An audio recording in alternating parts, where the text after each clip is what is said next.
Ota-onalar farzandlarini shakllanishida ba'zan muhitni ta'sirini yetarlicha bahololmay qolishadi.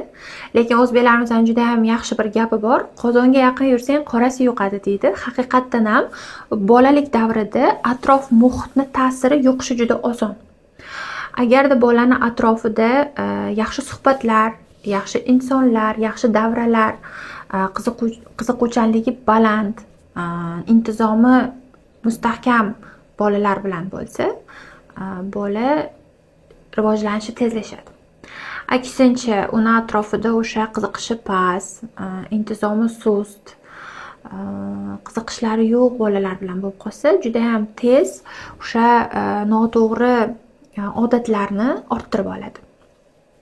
Ota-onalar ba'zida juda katta e'tiborni oiladagi tarbiyaga, maktabdagi ta'limga beradi-da, ya'ni muhitni unutib qo'yishadi.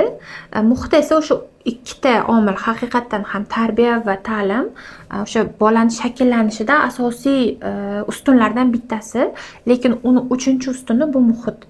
Agar bolani atrofidagi do'stlari qanaqadir o'sha yomon odatli bolalar bo'lsa, ichsa, cheksa yoki kompyuter o'yinlarida boshini ko'tarmasa, bu juda katta ta'sir o'tkazadi. Va bolaga ming yaxshi ta'lim berishga harakat qiling, uni qiziqishlari boshqa tarafga qarab keta boshlaydi. Aksincha, uni yonida yaxshi do'stlar bo'lsa, sportga qiziqadigan, qanaqadir oldiga maqsad katta qo'ygan bolalar bo'lsa, u ham o'sha tarafga qarab ko'zi yonishni boshlaydi. Shuning uchun bolalarni atrofida sog'lom muhitni shakllantirish ham asosiy bir omillardan ekanligini unutmasligimiz kerak.